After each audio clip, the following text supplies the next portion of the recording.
Amén. Un privilegio, un compromiso y una responsabilidad estar aquí presente delante de ustedes para ser utilizado para enviar o para dar un mensaje de parte de Dios.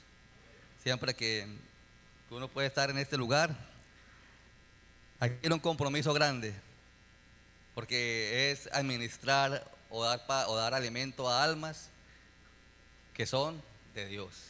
Amén.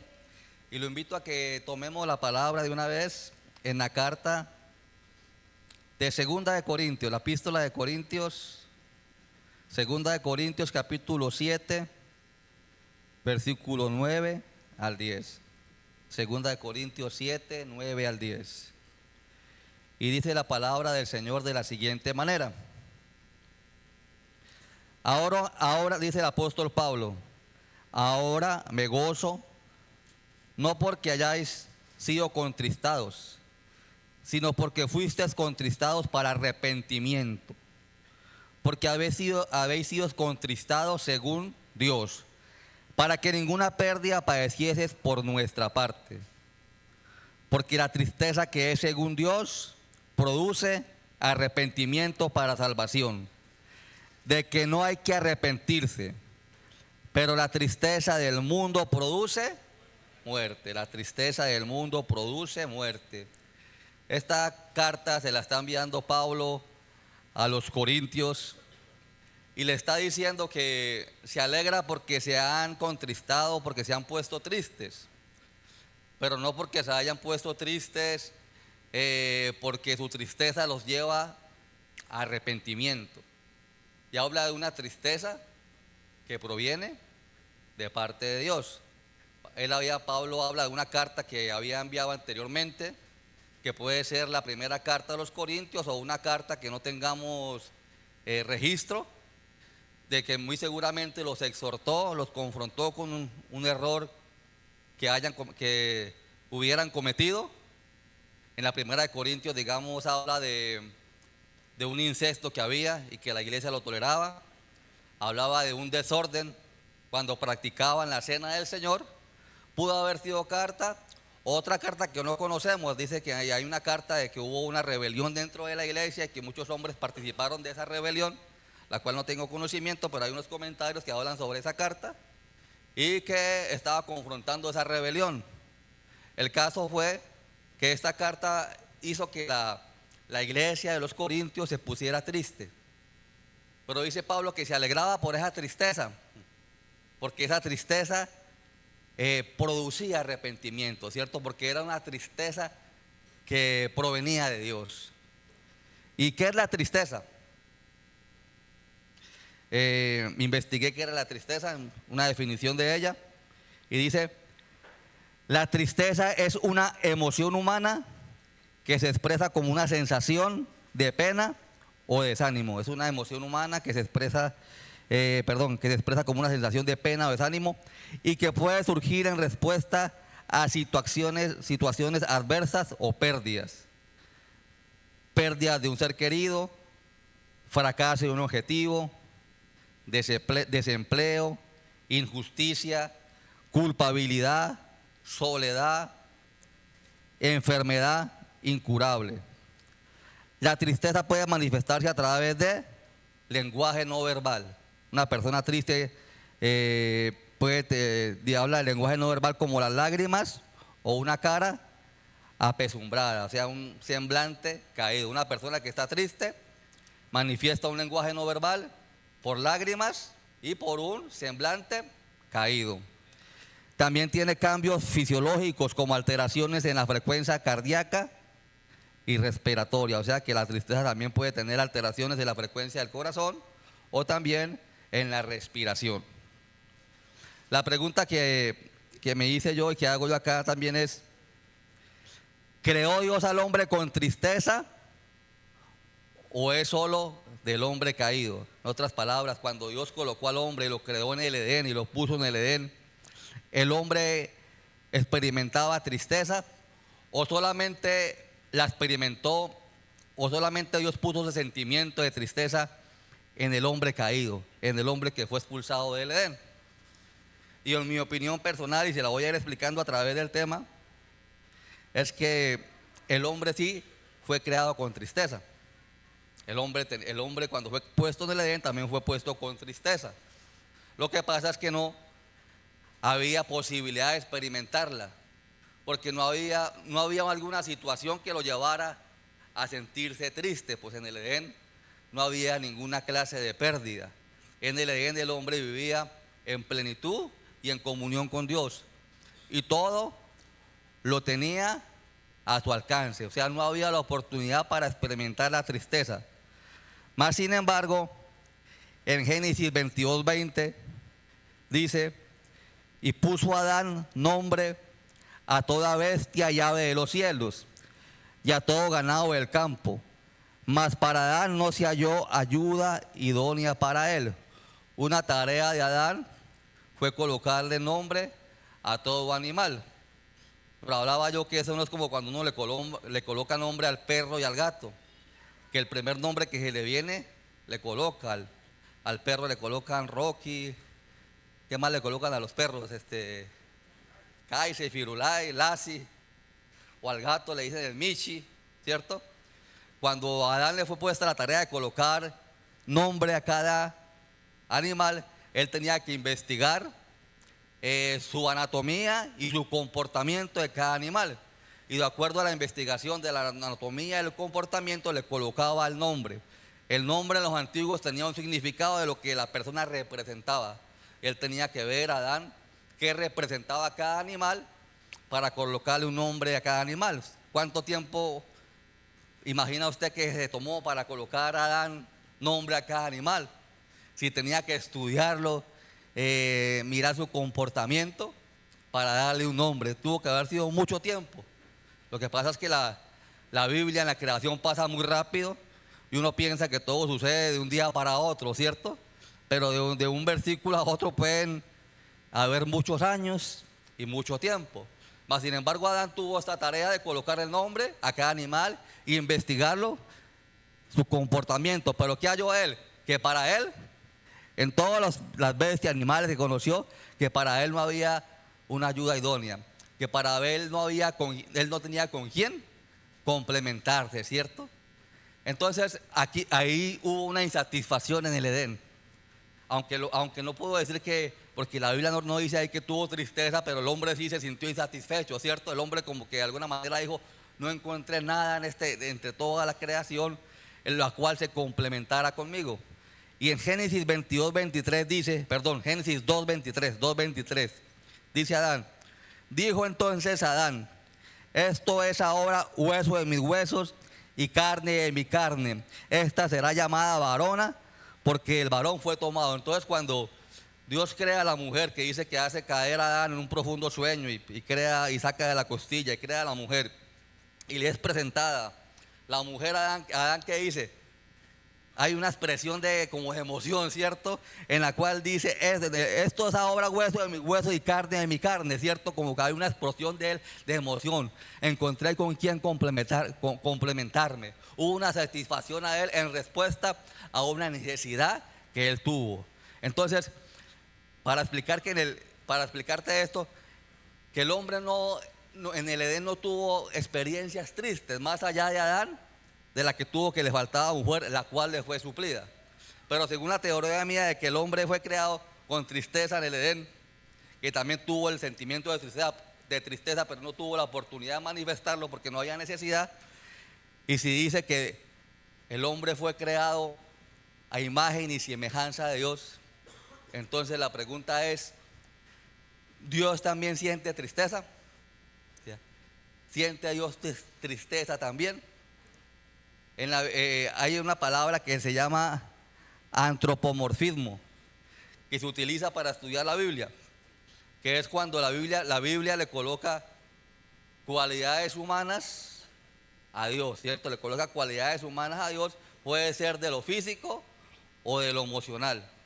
Por ejemplo, cuando habla de la mano de Dios, no se refiere a que Dios tiene una mano física como la de nosotros, sino que como la mano de nosotros representa el hacer, el trabajar, ¿cierto? Con lo que hacemos las cosas. Entonces, cuando la Biblia habla de la mano de Dios, está hablando del hacer de Dios, de lo que Dios hace lo que representa con sus manos, aunque Él no tiene manos, pero es para que nosotros podamos entender que Dios está haciendo o que Dios está obrando. Cuando Moisés le pidió a Dios que le mostrara su gloria, en Éxodo 33, no me acuerdo el versículo, pero Moisés le dice a Dios que le muestre su gloria, y le dice a Dios: no le voy a mostrar sino la cara, porque no hay hombre, perdón, no le voy a mostrar no le voy a mostrar la cara, porque todo hombre que viera mi cara morirá. Y no es que Dios tenga un rostro físico como el de nosotros, sino que la cara representa en sí la identidad de lo que es la persona, ¿cierto? Cuando usted ve la cara de una persona, identifica quién es. De pronto usted la ve por la espalda, por otro lado, y no la identifica, o de medio lado no la identifica, pero si usted le ve la cara, identifica usted plenamente quién es la persona. Entonces, lo que quiere decir Dios ahí es: yo no me voy a identificar plenamente con usted, porque si muestro toda mi gloria, morirá. Y dice: lo voy a mostrar solamente a mi espalda. Y dice que lo mete en una hendidura de una peña a Moisés, y que pasa y le muestra la espalda. Pero no es que Dios tenga una espalda tampoco, es que nomás le muestra una partecita de su gloria, ¿cierto? Usted con la espalda no alcanza de pronto a identificar quién es en su totalidad. Y eso es lo que hace Dios a Moisés: le muestra parte de su gloria nomás al pasar por ahí, pero lo identifica como que le muestra la espalda, para que nosotros tengamos un entendimiento de lo que está pasando. Lo mismo en las emociones. Cuando habla de las emociones que Dios tiene, son comparables con las emociones humanas, también para que nosotros tengamos comprensión de lo que Dios siente. Y dice en Génesis 6:6, para complementar mi teoría de que el hombre fue creado a imagen y semejanza de Dios, por lo cual Dios tiene también tristeza. Dice en Génesis 6:6, dice: y se arrepintió Jehová de haber hecho al hombre en la tierra, y le dolió en su corazón. Se arrepintió Jehová de haber hecho al hombre en la tierra, y le dolió en su corazón. Cuando dice que Dios se arrepintió, no está hablando de un arrepentimiento como el que comete un error, ¿cierto? Alguien comete un error y se arrepiente de lo que hizo, ¿no? ¿Por qué hice esto? Está hablando de un arrepentimiento, de un dolor que siente Dios, de la maldad que está produciendo el hombre siendo creado para bien. Es como cuando un muchacho joven e inteligente y con mucho potencial, se pierde en las drogas, ¿cierto? Hay un dolor por el muchacho pudiendo desarrollar su intelectualidad y tener una vida social estable. El hombre se une en las drogas, entonces hay un dolor por eso. Lo mismo siente Dios del momento que vea la maldad del hombre. No es que haya hecho cometer un error con crearlo, sino que siente un dolor por lo que el hombre está haciendo.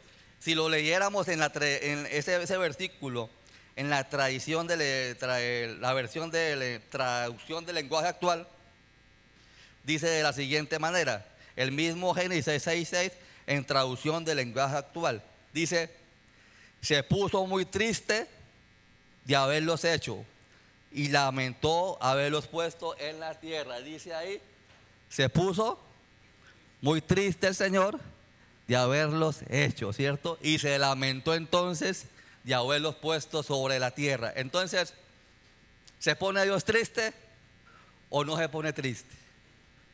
De acuerdo a esta palabra, sí tiene Dios sentimiento de tristeza, ¿cierto? Y le duele cuando las cosas son incorrectas, ¿cierto?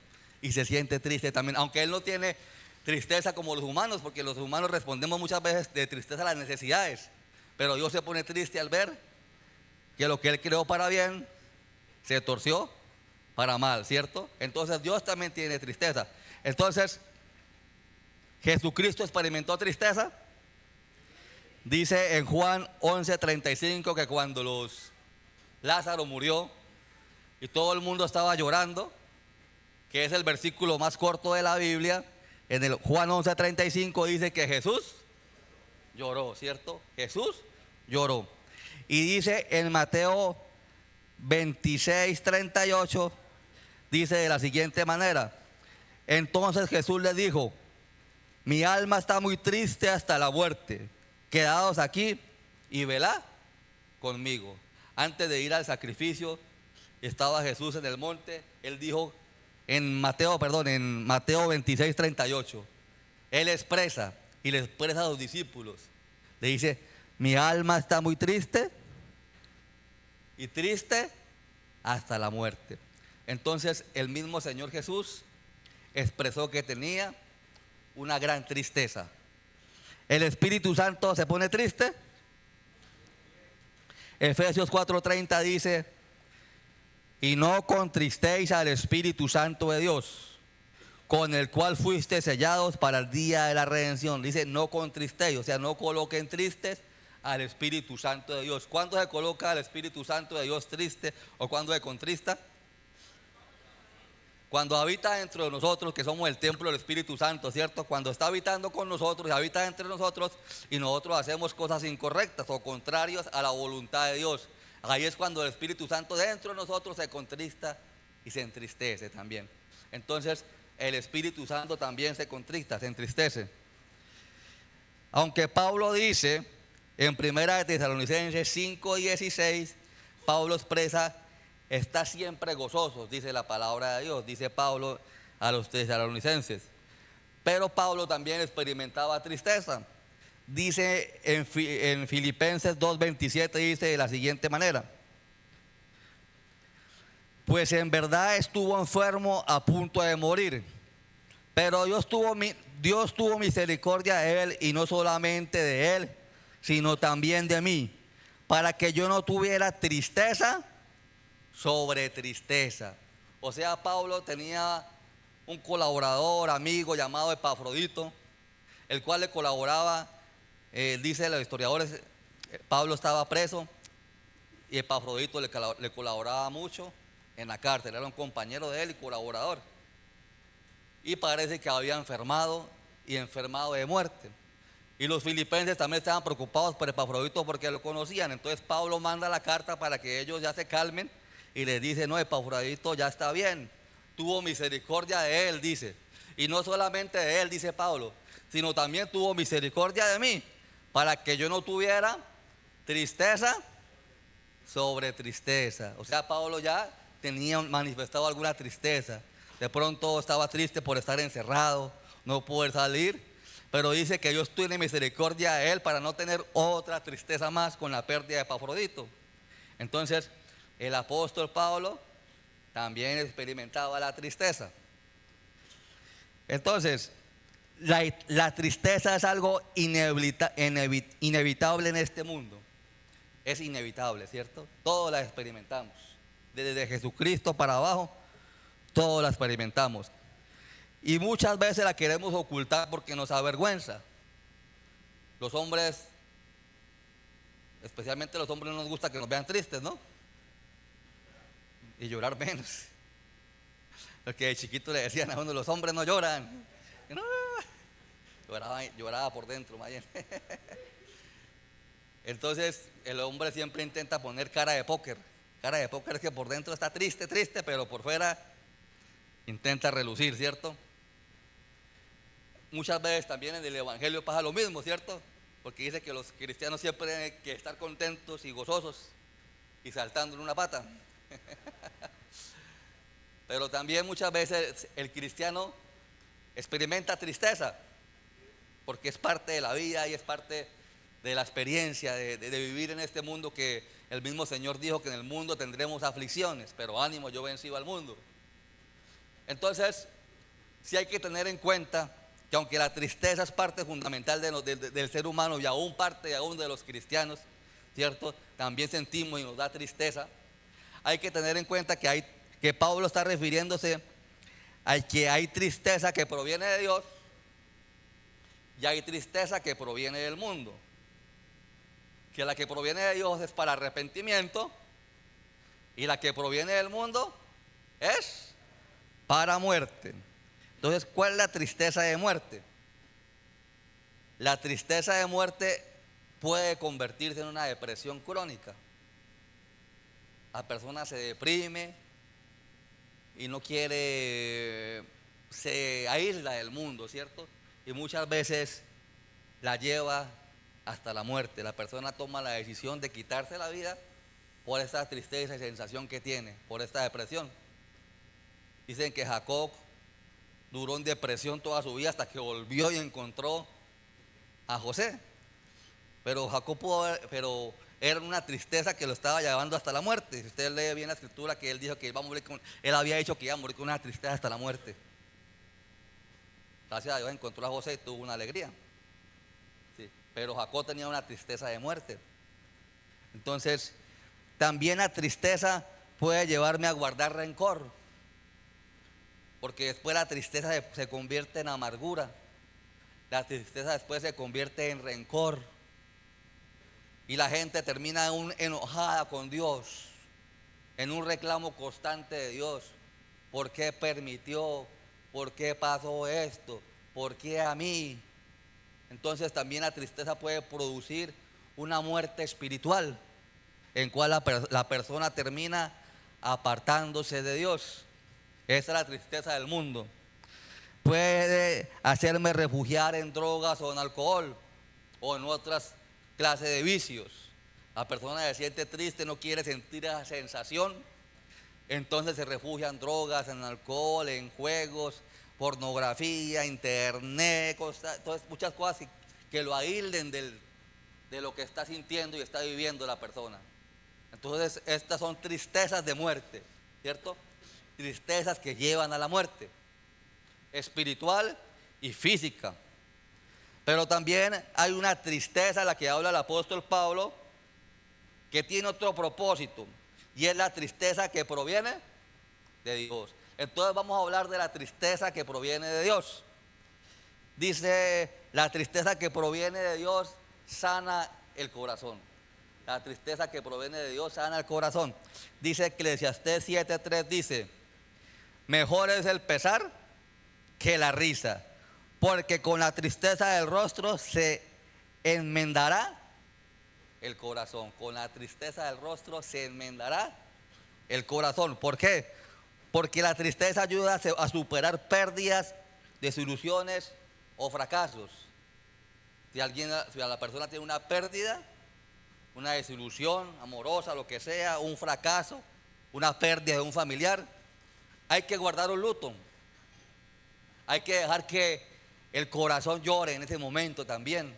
No se puede tampoco aplacar ese momento de tristeza de un momento a otro. Hay que dejar que el corazón también vaya sanando, para que también se vaya aliviando también. Téngale un alivio de parte de Dios.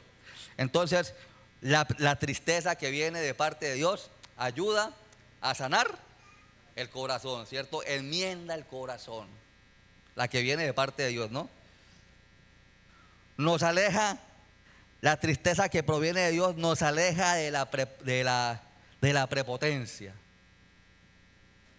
¿A quién es el que el Señor no atiende?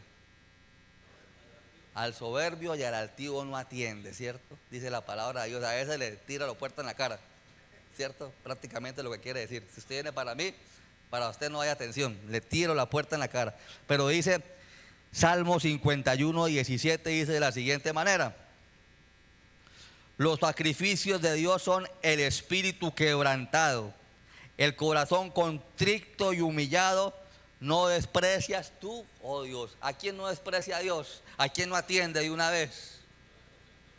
A un corazón que está contrito y humillado, ¿cierto? Muchas veces la tristeza lleva a eso, a que la persona se contrite y se humille delante de Dios. Sin el sentimiento de tristeza a veces es difícil contristarse. No sé si a usted le ha pasado. Sin el sentimiento de tristeza a veces usted es difícil que se contriste y todo está bien. Usted se humilla, pero el corazón como que todavía sigue un poquito altivillo, ¿no? Como diría. Entonces se humilla así, se arrodilla de pronto, pero el corazón todavía no. Pero el corazón cuando se contricta, se humilla, de pronto ha experimentado un momento de tristeza, llega un momento de humillación delante de Dios. Y a ese el Señor dice que inmediatamente lo atiende y le dice, siga, ahí está la silla, cuénteme qué es lo que quiere. Al corazón contrito y humillado, Dios no desprecia. Nos lleva al arrepentimiento reconociendo nuestros errores. La tristeza que proviene de Dios nos lleva al arrepentimiento reconociendo nuestros errores. En la parábola del fariseo y el publicano, dice que el fariseo y el publicano fueron a orar al templo. Y el fariseo decía, gracias a Dios porque no soy como este publicano, gracias a Dios porque soy justo, gracias a Dios porque, voy a parafrasear, porque hago lo bueno, gracias a Dios porque ayuno, porque diezmo. O sea, el fariseo se exaltaba delante de Dios. Y dice que el publicano se daba golpe de pecho, ¿cierto? Y decía, Señor, no soy digno, Señor. Y solamente se arrepentía delante de Dios, ¿cierto? Él se golpeaba, él estaba contrito en su corazón. Porque el que se quiera presentarse delante de Dios siempre tiene que estar humillado. No hay nada de que enaltecerse delante de Dios. Usted no puede decir adelante de Dios, yo vengo a todos los cultos, yo diezmo, Señor, de todo. Yo por eso usted tiene que bendecirme por encima de los demás. Usted no puede decirle a Dios, es que yo soy el que más sirvo en la iglesia, por eso tiene que servirme más que a los demás. Delante de Dios es contrito y humillado. Y lo único que tiene valor delante de Dios es el sacrificio de Cristo en la cruz. Lo único que presentamos delante de Dios siempre es el sacrificio. Y aplaudo a Él.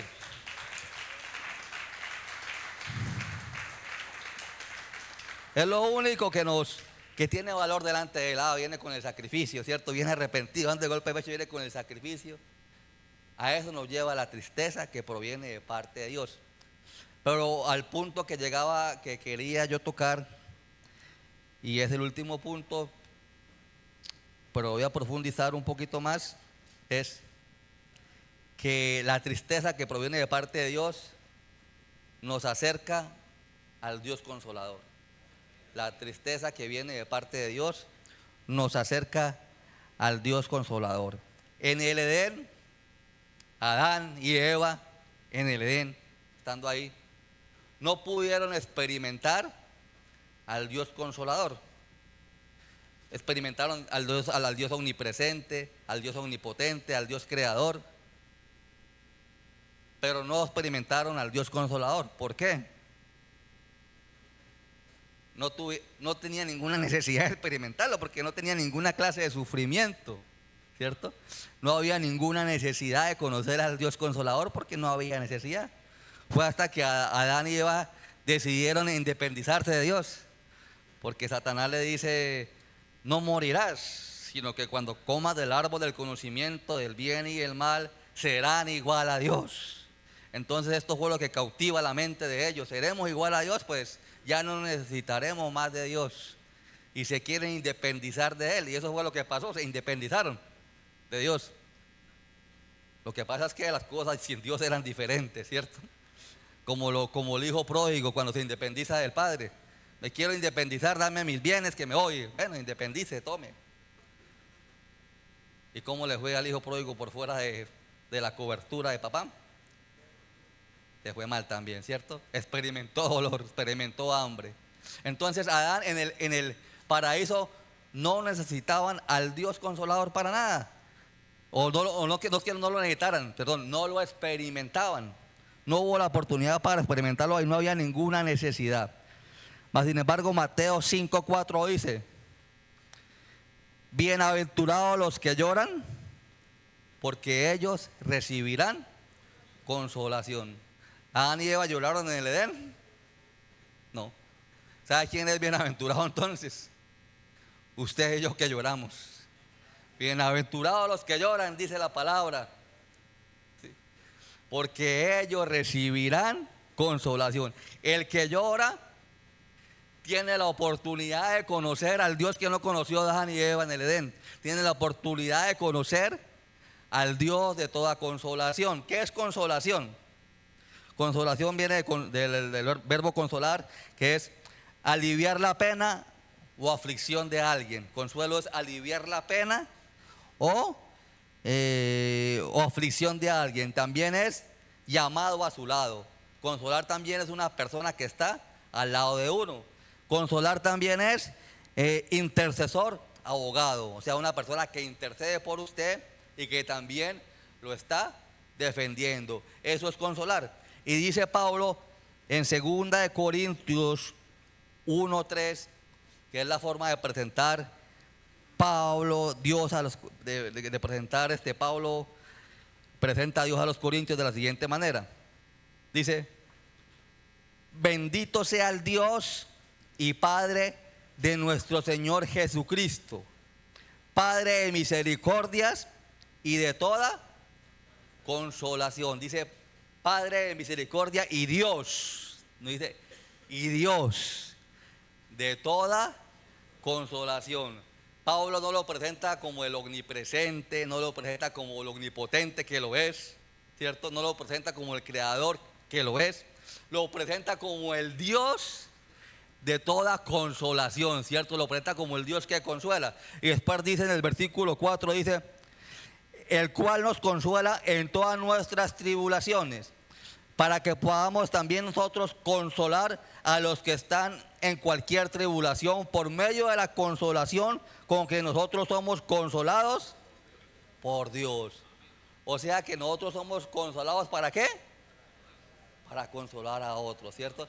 Pablo nos presenta al Dios de toda consolación, para que nosotros también podamos ser consuelo para otros.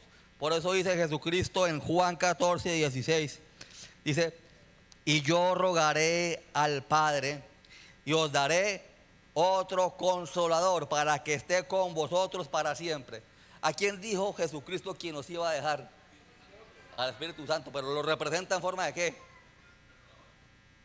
El que consuela, ¿cierto? Él les voy a dejar a alguien alguien que los anime. Les voy a dejar a alguien que les alivie la aflicción, alguien que esté al lado suyo, le está diciendo, alguien que los va a ayudar. Los voy a dejar ahí que los consuele todos los días. No dice les voy a dejar al que les va a hacer milagros, porque algunos solamente esperan del Espíritu Santo milagros, pero la función principal de él, ¿cuál es? Del Espíritu Santo es consolarnos, ¿cierto? ¿Consolarnos para qué? Para que nosotros también podamos consolar a otros a través de el mismo Espíritu Santo de Dios. Entonces, la función, si aplaude a Dios. La función principal es consolar, ¿cierto? Por eso se refiere al Espíritu Santo como el consolador. Entonces, haciéndome una pregunta de unas personas que estaban debatiendo que si en el cielo se puede pecar, y tomaban que Adán y Eva pecaron en el Edén, ¿cierto? Ellos no pecaron en la naturaleza caída, ellos pecaron en plenitud, en forma de semejanza de Dios, de imagen y semejanza de Dios. El diablo, ¿dónde pecó? ¿Dónde se rebeló? En el cielo. Entonces, de acuerdo a esto, en el cielo se puede pecar. ¿Y por qué se puede pecar?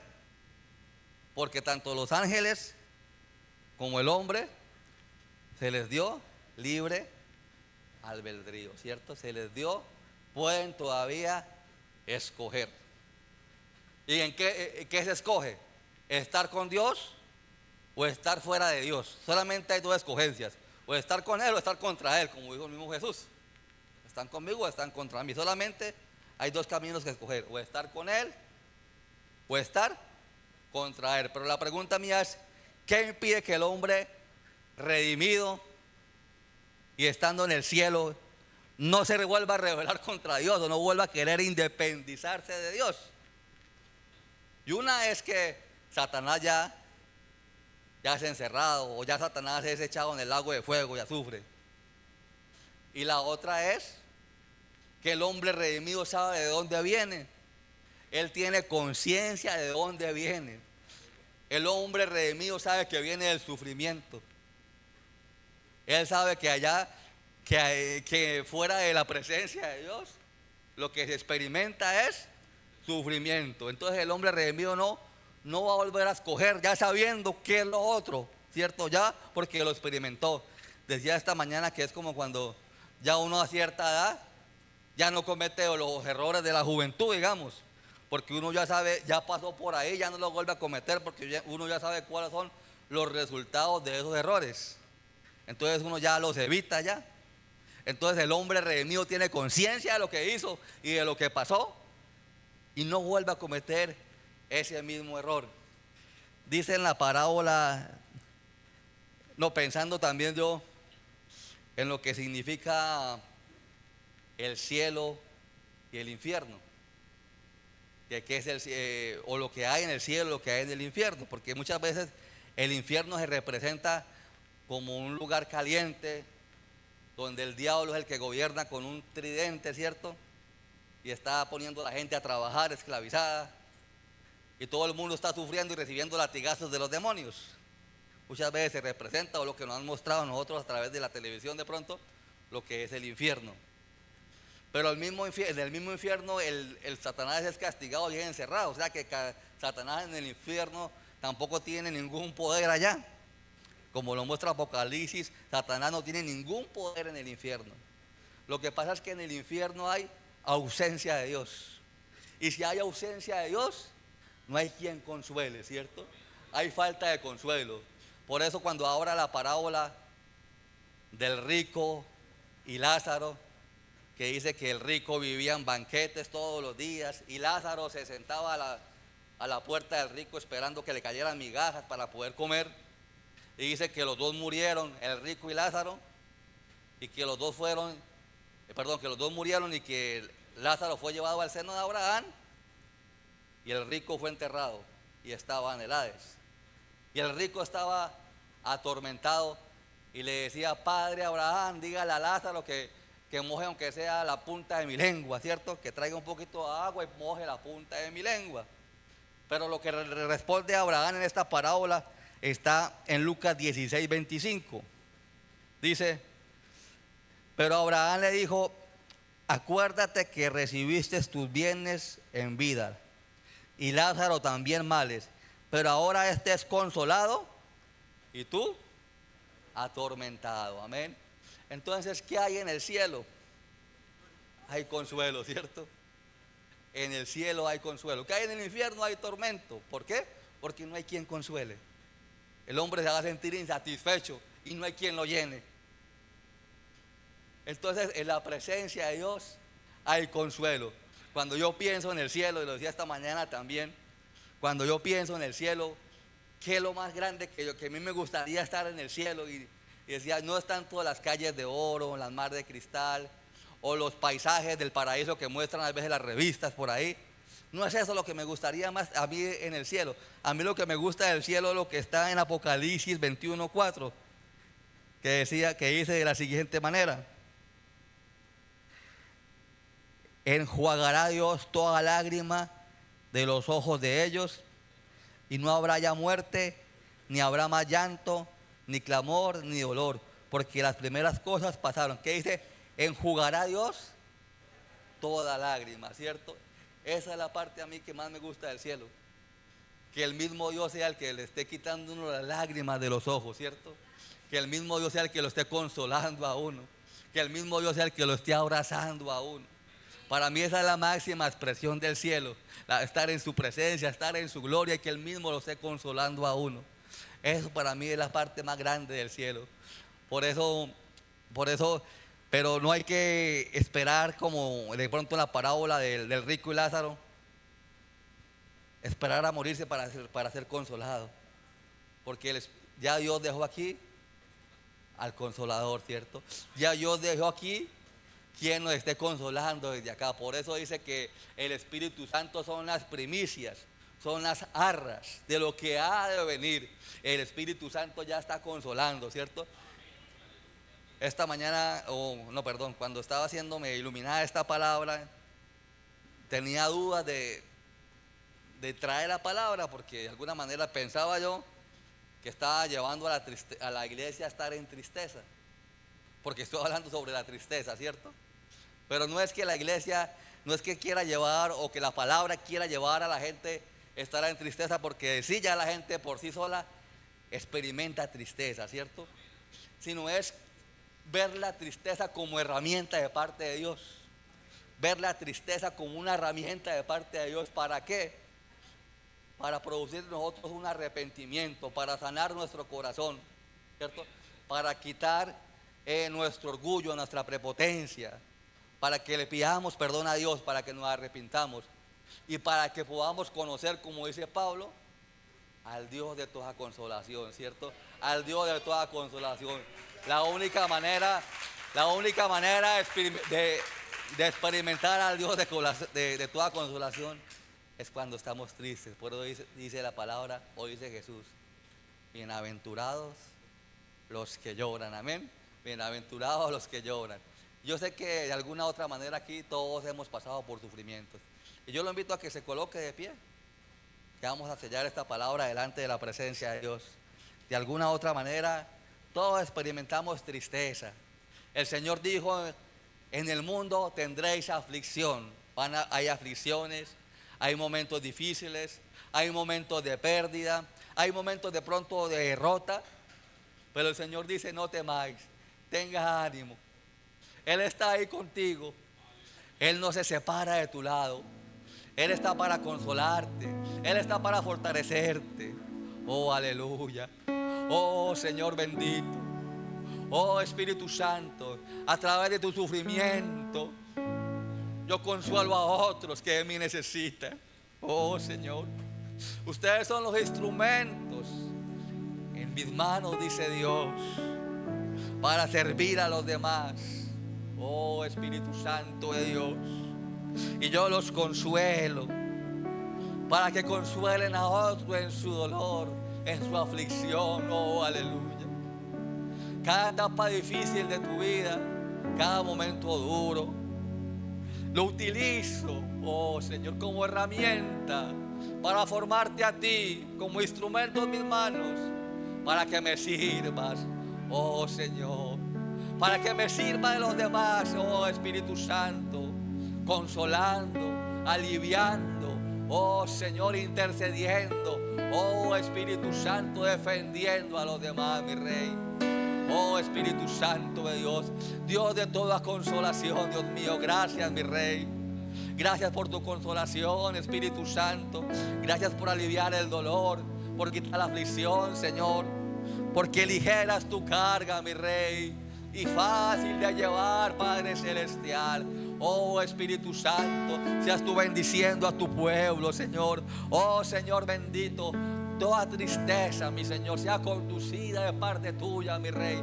No haya tristeza de muerte, Dios.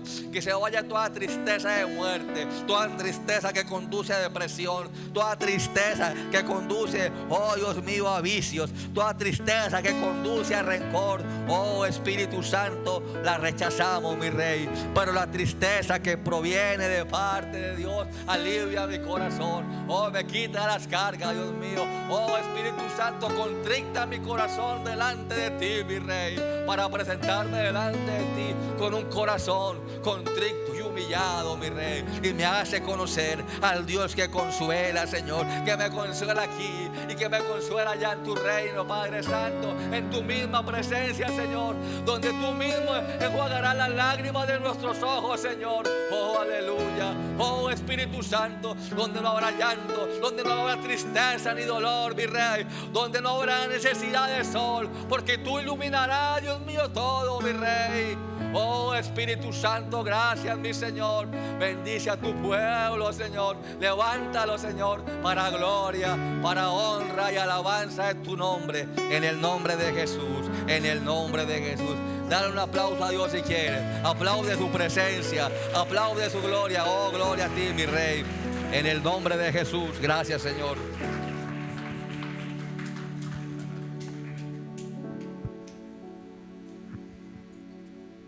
La tristeza que viene de parte de Dios viene para consuelo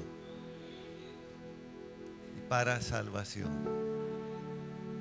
¿Cuántos reciben esa tristeza?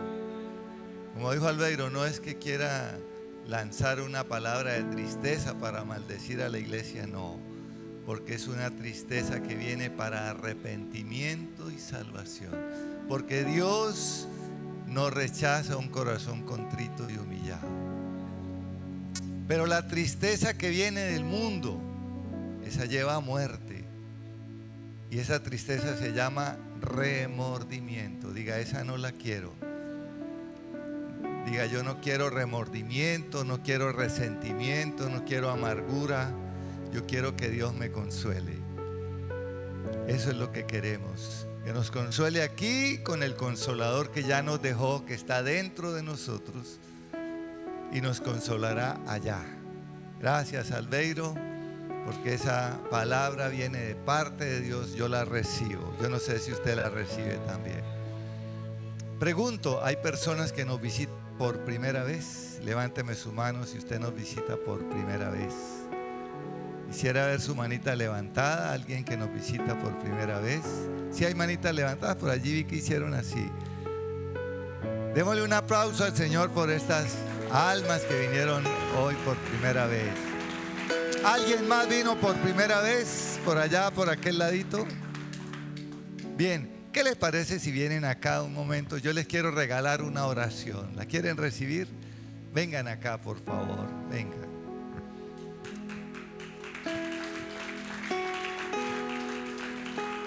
Bienvenida, hija, Dios te bendiga, Dios te bendiga.